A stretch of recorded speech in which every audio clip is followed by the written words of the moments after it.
Hola queridos, mi nombre es Eli Gutiérrez y en este video vamos a hablar acerca de Génesis 1 y la ciencia moderna. En la Biblia tenemos el primer libro que es Génesis y en el primer capítulo de Génesis, al mero principio de la Biblia, tenemos la historia de la creación. Se nos dice: en el principio creó Dios los cielos y la tierra. Y después nos narra cómo Dios creó al mundo, al universo, todo lo que existe.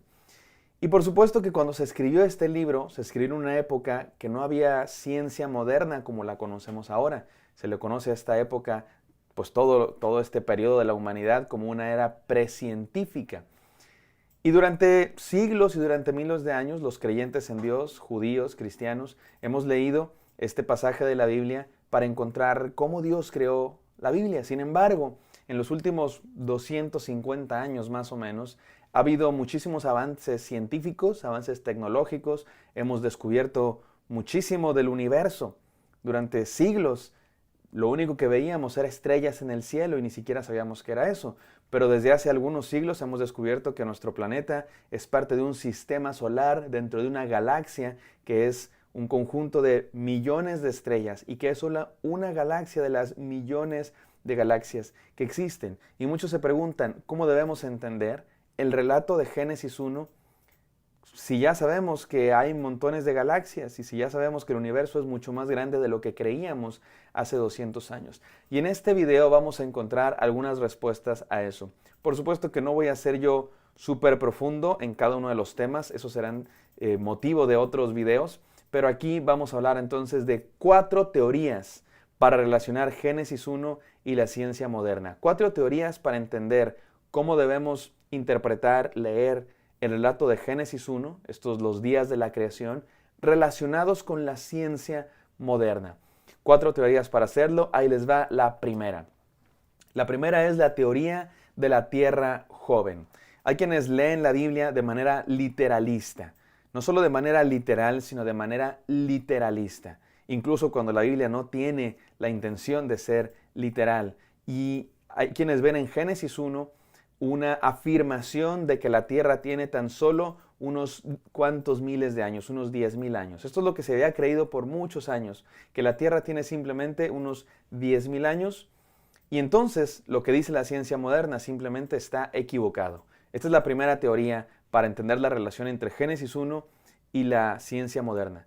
Los que dicen Génesis 1 nos da un recuento científico de cómo se creó la Tierra, y donde no esté en concordancia, donde no concuerde con la ciencia moderna está equivocada. La ciencia dice que la Tierra tiene más o menos unos millones de años, ¿no? O sea, que el universo tiene 14,000 millones de años. Y cuando nosotros vemos a Génesis, se nos dice que la Tierra fue creada, y después hay genealogías en la Biblia. Los estudiosos bíblicos hacen un recuento de los años de todas estas genealogías, de cuánto vivió Adán, de cuánto vivió los hijos de Adán, Set, y así hasta que llegamos, por ejemplo, hasta Noé, que aproximadamente son como 1500 años, y hacen todo un recuento genealógico desde Adán hasta Jesucristo, y sacan la conclusión de que la Tierra tiene más o menos, de que Adán nació más o menos en el año 4,000 y tantos antes de Cristo, y que por lo tanto la Tierra no puede tener más de 10,000 años, que es una Tierra joven. Y entonces, ¿por qué la ciencia dice que la Tierra tiene millones de años? Bueno, porque se equivoca. Algunos dicen, quizá Dios creó al universo y a la Tierra con apariencia de ser muy vieja. Dios las creó con apariencia de que ha habido eras geológicas. Dios creó el universo con apariencia de que fue creado hace muchísimos millones de años, pero en realidad no. En realidad Dios lo creó con esa apariencia, pero en realidad tiene poco tiempo. Imagínense, es como si de pronto, no sé, como Benjamin Button, ¿se acuerdan que nace un bebé, acaba de nacer, pero está viejito? Imagínate, no sé, un niño de 5 años, pero que se ve como un viejito. Y hay quienes dicen que a lo mejor la Tierra fue así, Dios la creó con apariencia de que tiene muchos años y por eso parece vieja, pero en realidad es joven. O hay quienes simplemente dicen la ciencia se equivoca. Todo eso que dice la ciencia, que la Tierra parece vieja y que el universo parece de millones de años, simplemente es falso. Y esto es lo que los cristianos más conservadores y durante muchos años se ha creído. Pero tenemos otras teorías, hechas por cristianos. Todas estas teorías son hechas por cristianos. La segunda teoría para entender la relación entre el relato de Génesis y la ciencia moderna es la teoría de los días-edades. Los días-edades. ¿A qué me refiero? los que no leen literalistamente la Biblia, sino que opinan que los días en Génesis 1 no son días de 24 horas, como dirían los promotores de la primera teoría. Porque en Génesis 1 se nos dice que Dios crea las cosas en el día 1, el día y la noche, en el día 2, los cielos y los mares, en el día 3, la tierra, y luego las aves, los peces, los animales y finalmente al ser humano, y dice que pasa un día. En el día 1, 2, 3, 4, 5, 6 y finalmente descansa en el 7. Los promotores de la primera teoría, de la Tierra joven, dicen que esos días son días de 24 horas. Los promotores de la segunda idea dicen que no, que esos días no pueden ser días de 24 horas, porque Dios crea el sol hasta el cuarto día. ¿Cómo vamos a medir los días en días de 24 horas si el sol no se crea hasta el cuarto día? ¿Cómo mides los días en los primeros días 1, 2 y 3? Todos sabemos que el día de 24 horas solamente funciona porque es una medida de tiempo que tiene que ver con nuestra posición en la Tierra en relación al Sol.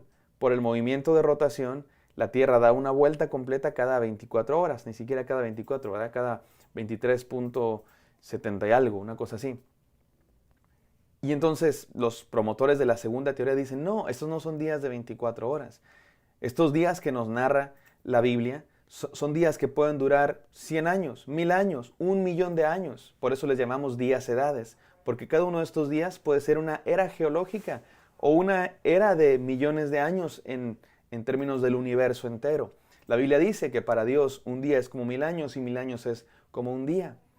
Además, ya sabemos que el sol fue creado hasta el cuarto día. Los promotores de la primera teoría dicen, Dios no necesita el sol para tener días de 24 horas. Los promotores de la siguiente teoría dicen, Dios no necesita solamente limitarse a un día. Él pudo haber creado las cosas en miles y millones de años. Así es que esta teoría es muy famosa, sobre todo entre apologistas modernos, que tratan de explicar científicamente la verdad de Dios y que tratan de comprobar o por lo menos argumentar, no comprobar, sino argumentar con ciencia, con razón, la existencia de Dios y la verdad de la Biblia. Y muchos de ellos afirman esto, que los días de Génesis no tienen que ser entendidos como días de 24 horas, sino que pueden ser días de millones de años, más que días, eras geológicas o eras cósmicas.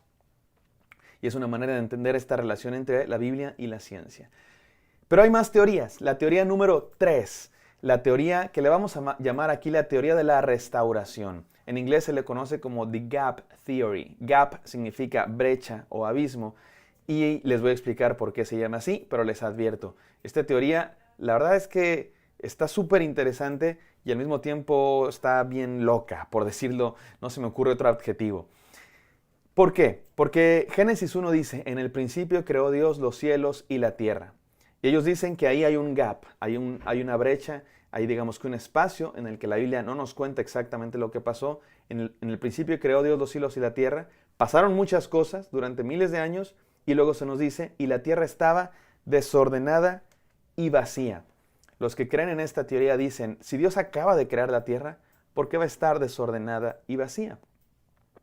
Desde mi punto de vista, que no creo en esta teoría, bueno, estaba desordenada y vacía porque precisamente la creación tiene que ver con ordenarla y llenarla. Ordenarla y llenarla si está desordenada y vacía. No porque se haya desordenado y se haya vaciado. Pero los promotores de esta teoría dicen que algo pasó que la desordenó y la vació. Y lo que dicen ellos en este gap, en esta brecha, en esta pausa, en este interludio entre en el principio creó Dios los cielos y la tierra, y estaba desordenada y vacía. En ese intermedio, lo que pasó, dicen ellos, y aquí es donde se pone interesante y medio loco el asunto, es que en ese intermedio ocurrieron todas las batallas entre ángeles y demonios. Fue ahí cuando Satanás cayó de la gracia o fue expulsado del cielo de Dios porque se rebeló contra Dios, porque quería brillar más que todos los demás ángeles y se llevó consigo a muchos otros ángeles que se convirtieron en demonios y hubo guerras entre los ángeles y los demonios y hubo batallas y que por eso la creación de Dios, la creación por lo menos hasta ese momento, había quedado completamente desordenada y vacía después de todas las batallas que hubo entre ángeles y demonios. Y entonces la creación de Génesis 1, a partir del versículo 2, cuando Dios dio forma y llenó lo que estaba desordenado y vacío, es una restauración. Por eso a esta teoría le llamamos aquí la teoría de la restauración. porque dice que la creación es más bien Dios restaurando lo que se había desordenado y vaciado por culpa de las batallas entre ángeles y demonios. Como ven, es una teoría muy interesante que da mucho para historias, cómics, leyendas, películas, pero honestamente yo creo que hay muy poca evidencia bíblica como para afirmar que esto haya pasado así. Y vamos a la cuarta teoría. Vamos a la cuarta teoría. Y no tengo pena, no tengo empacho en decirles que esta es la que a mí me parece más correcta. No condeno a cualquiera que crea alguna de las otras tres teorías. Hay cristianos, algunos muy renombrados, algunos amigos míos, algunos que admiro, algunos incluso que son parte de mi red de pastores o de mi denominación bautista, que va a afirmar alguna de las otras teorías. No condeno a nadie que crea algo diferente, pero me parece que esta es para mí la más correcta. La teoría que le vamos a llamar la teoría del marco literario. La teoría del marco literario. Esta teoría, mis queridos, lo que pretende es leer el texto como lo que es. Miren, cuando se escribió este texto se escribió, si lo escribió Moisés, pues este texto se escribió hace más de 4000 años. Y se escribió en una época donde no había ciencia. No había venido Isaac Newton, no se sabía nada de la fuerza de gravedad, no se sabía nada de galaxias, no se sabía nada de sistemas solares. Se escribió en una época completamente precientífica. Y miren, una clave muy importante para interpretar la Biblia, una clave muy importante para entender lo que la Biblia nos dice, es entenderla en su contexto. Es dejar que la Biblia nos hable, en vez de nosotros querer hablarle a la Biblia. Cuando venimos a la Biblia con nuestras preguntas, a imponer sobre la Biblia nuestras preguntas, estamos imponiendo sobre ella nuestro contexto, en vez de dejar que la Biblia nos hable en su contexto. No, la Biblia no es para que nosotros vengamos a imponerle preguntas, porque si no la leemos primero, ni siquiera sabemos qué preguntas hacer. Déjenme lo digo mucho más simple. Cuando hacemos este tipo de preguntas a la Biblia, ¿la Tierra es joven o la Tierra es vieja? ¿La Tierra tiene algunos miles de años, menos de 10,000 años, o tiene millones de años? Lo que estamos haciendo es que estamos imponiendo sobre la Biblia preguntas que la Biblia no interesa responder. La Biblia no fue escrita para respondernos a la pregunta ¿cuántos años tiene la Tierra? La Biblia fue escrita para decirnos quién creó los cielos y la tierra. Para decirnos que hay un Dios todopoderoso y bueno que creó la tierra. Para decirnos que hay un Dios que estableció un orden moral en la creación. Pero si venimos con nuestras preguntas científicas a un texto que se escribió mucho antes de la época científica, estamos imponiendo preguntas fuera del contexto. Y estamos haciendo, creo yo, incluso violencia al propio mensaje de la Biblia. Por eso, esta teoría del marco literario lo que pretende entender es que la narración de Génesis 1 no es una narración científica, no tiene el interés de darnos datos científicos. No digo que nos diga datos falsos científicamente, lo que quiero decir es que no es su interés. De hecho, Génesis 1 es un poema bien estructurado. Se los explico en otro video, pero es muy claro cómo cada uno de los días, día 1, día 2 y día 3, se encargan de ver la parte del desorden. La tierra estaba desordenada, en los días 1, 2 y 3 se ordenan. Y en los días 4, 5, 6, los días, lo que Dios ordenó se llena. La tierra estaba desordenada y vacía.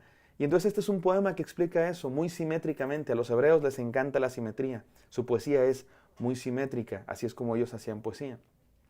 Por eso le llamamos la teoría del marco literario, porque lo que nos interesa aquí es ver a esta pieza de literatura en su contexto, que no es una pieza de ciencia, no tiene un interés científico, tiene un interés teológico. Es un poema teológico, un poema cuyo propósito es decirnos que hay un Dios y que creó el mundo y que creó el mundo con un orden moral. El interés de Génesis no era una sucesión cronológica, sino un interés teológico. Entonces debemos analizar esta narración como lo que es. Por eso yo sí estudio la Biblia literalmente, porque su propósito literal no es científico, su propósito literal es poético. Querer leerlo literalistamente es lo que caemos fuera de contexto. Cierro con esta frase: dejemos a los científicos hacer ciencia y a los teólogos hacer teología, porque este libro nos responde preguntas teológicas, no científicas. Déjenme lo explico por último con este ejemplo. Piensen en una casa. El arquitecto, el ingeniero civil, el plomero nos pueden decir cómo se forma esta casa. Los cimientos, las varillas, la tubería, todo el sistema eléctrico, las plomerías, la fachada, los acabados, el piso, y tenemos los planos y tenemos los costos, y nos pueden explicar todo sobre esta casa. Científicamente hablando, nos pueden explicar todo sobre esta casa. Pero nadie de ellos nos puede explicar lo más importante de esta casa: quiénes viven en esa casa, el hogar, las relaciones, el amor que existe entre la familia, los conflictos que existen entre la familia. Digo esto porque miren, la ciencia nos habla del mundo como una casa y nos cuenta todo lo que hay que saber sobre esa casa. Todo lo que la ciencia puede saber, porque la ciencia también tiene sus límites. Nos puede contar los elementos químicos, nos puede contar las magnitudes fundamentales de distancias, de la gravedad, la velocidad de la luz, la composición de los planetas, la temperatura, los colores, etc. Pero la ciencia no puede decir nada acerca del hogar, las relaciones que hay aquí, por qué, quién lo hizo. Ese fue Dios. Por eso esta me parece que es la mejor teoría para entender la relación entre Génesis 1 y la ciencia moderna. En conclusión, yo digo lo que dicen la mayoría de los apologistas modernos: William Lane Craig, Stephen Meyer, entre otros. ¿Cuántos años tiene la Tierra? No lo sé, no soy científico, pero vamos a creerle a los científicos. Un universo viejo, pero una humanidad creada por Dios, un mundo creado por Dios para su gloria y para que entendamos la Biblia. Así es que sigan este canal para que sigamos teniendo reflexiones al respecto. Suscríbanse, denle like y déjenos sus comentarios. Que Dios les bendiga.